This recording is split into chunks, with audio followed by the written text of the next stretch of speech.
position for me, one that I've, not exactly the superintendency, I've always wanted to come back to the school district and work for all of you in some capacity. So this was a humbling experience for that reason, but also because the community should know that one thing that the Board of Education and the community came together around was putting together an extremely rigorous selection process for the superintendent's position. I've been in this for 23 years. As you can see from my credentials, I've held a number of positions. I have never gone through such a rigorous process as I did when I began with the Board of Education. So you should know that we had to work really hard. Well, I had to work really hard to get here.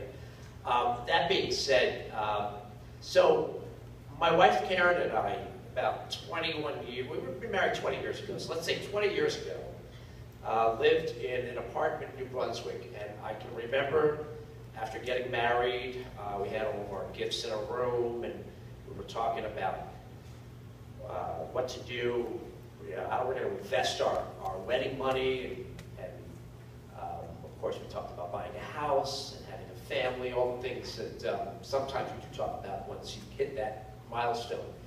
And we made a very concerted effort to think about where we wanted to go. And we ultimately decided Highland Park was going to be where we're going to plant roots. We've done that for 20 years now, and we anticipate being here for a very long time. So for me, being here gives me a sense of insight that I feel will help me hit the ground running.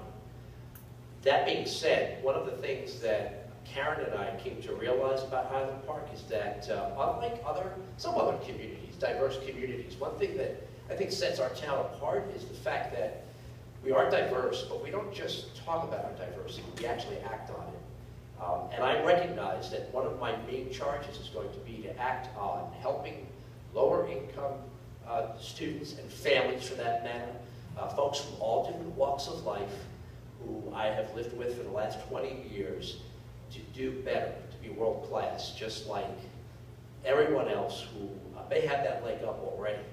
So while I may not have some of the experiences that were mentioned tonight, I can tell you I'm going to be putting my heart and soul into making sure that I serve all of your children, regardless of who they are, from where they come, for what kind of family they come, with everything I have. I can promise you that. And I'll just plant a couple of seeds and then leave you by telling you what I do have planned for engaging the community. I have found it to be very helpful to have regular communications with parents and faculty members and members of the board.